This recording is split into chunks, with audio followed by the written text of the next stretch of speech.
আজানের সময় মহিলারা যে মাথায় কাপড় দেয় এটা কতটুকু সঠিক? আজানের সময় মহিলাদের জন্য মাথায় কাপড় দেওয়া এটা কোনো জরুরি কিছু না। আমাদের সমাজে মহিলারা আজান হলে বাসা বাড়িতে থাকলে মাথায় কাপড় দেয়, ঘোমটা দেয়, মনে করে এটা আজানের হক। আজান দিলে জবাব দিতে হয়, জবাব দেওয়ার খবর নাই, মাথায় কাপড় দেয়। আরে বোন, জবাব দেন আপনি। জবাব কিভাবে? মুয়াজ্জিন আল্লাহু আকবার বলেছে, আপনি আল্লাহু আকবার বলেন। মুয়াজ্জিন আশহাদুল্লাহ ইল্লাল্লাহ বলছে, আপনি আশহাদুল্লাহ বলেন। কুলু বিসলামা ইয়াকুলুল মুয়াজ্জিন, মুয়াজ্জিন যা বলছে আপনি হুবহু তা বলেন। শুধু হাইয়া আলাস সালাহ হাইয়া আল ফালাহ যখন মুয়াজ্জিন বলে তখন লা হাওলা ওয়ালা কুওয়াতা ইল্লা বিল্লাহ বলেন। এভাবে মুয়াজ্জিন আজানের যদি জবাব দেন, মুয়াজ্জিন যে পরিমাণ সওয়াব পায় আপনি ওই পরিমাণ সওয়াব পাবেন। আর মুয়াজ্জিন কি পরিমাণ সওয়াব পায় জানেন? হাদিসে আসছে মুয়াজ্জিনের আজান শুনে যত মানুষ নামাজ পড়ে তাদের সবার সমপরিমাণ সওয়াব মুয়াজ্জিন সাহেব পায়, আর আপনি জবাব দিয়ে ওই পরিমাণ সওয়াব পাইতে পারেন। তাহলে আমাদের মা বোনরা আজান শুনলে মাথায় ঘোমটা দেওয়া না, আজান শুনলে কি করতে হবে? আজানের জবাব দিতে হবে। হ্যাঁ, আপনি যদি বাহিরে বেপর্দা থাকেন তাহলে আজান শুনলেও ঘোমটা দিবেন, আজান না শুনলেও ঘোমটা দিবেন। আর বাসা বাড়িতে গৃহস্থলী কাজে আছেন, এখানে আপনার শ্বশুর আছে, আপনার স্বামী আছে, অন্য কেউ গায়রে মাহরাম নাই, আপনার ঘোমটা দেওয়ার দরকার নেই আজান শুনে, এটা কোনো আবশ্যক বিষয় নয়। এরপরে প্রশ্ন হলো, আমি চাকরিজীবী মহিলা, সেই সুবাদে বাচ্চাদের দেখাশোনা করার জন্য মাকে কাছে রেখেছি। আমার আব্বা গ্রামের বাড়িতে থাকে, এদিকে আমার আল্লাহর কাছে কোনো জবাবদিহিতা করতে হবে কিনা? মাকে কাছে রাখছেন, বাপ গ্রামের বাড়ি থাকে, আপনি চাকরিজীবী মহিলা, তো আপনার বাবার কি অবস্থা হচ্ছে মনে রাখবেন। ছেলে হোক মেয়ে হোক, বাবা মার যদি খেদমতের প্রয়োজন হয়, আর্থিক খেদমত, শারীরিক খেদমত, সেটা করা আবশ্যক, ছেলের জন্য আবশ্যক, মেয়ের জন্য আবশ্যক। অতএব আপনার বাবার যদি কোনো অসুবিধা না হয়, মা মাঝে মধ্যে যাওয়া আসা করে, তাহলে আপনার জন্য এটা জায়েজ হতে পারে।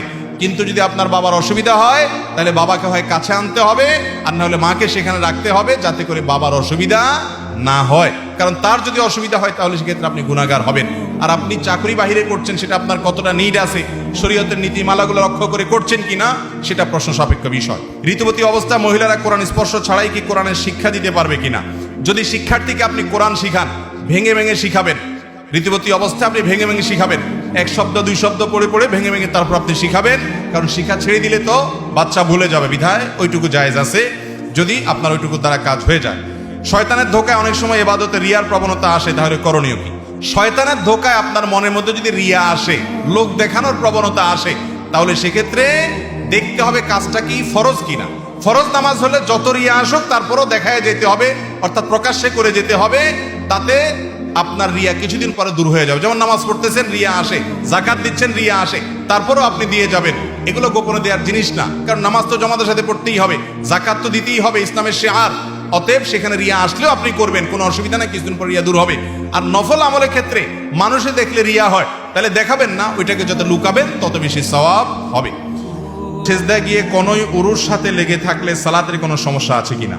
পুরুষরা, নারীরা সবাই সালাতের ক্ষেত্রে, আমাদের অনেক ক্ষেত্রে দেখা যায় আমরা অলসতা করি।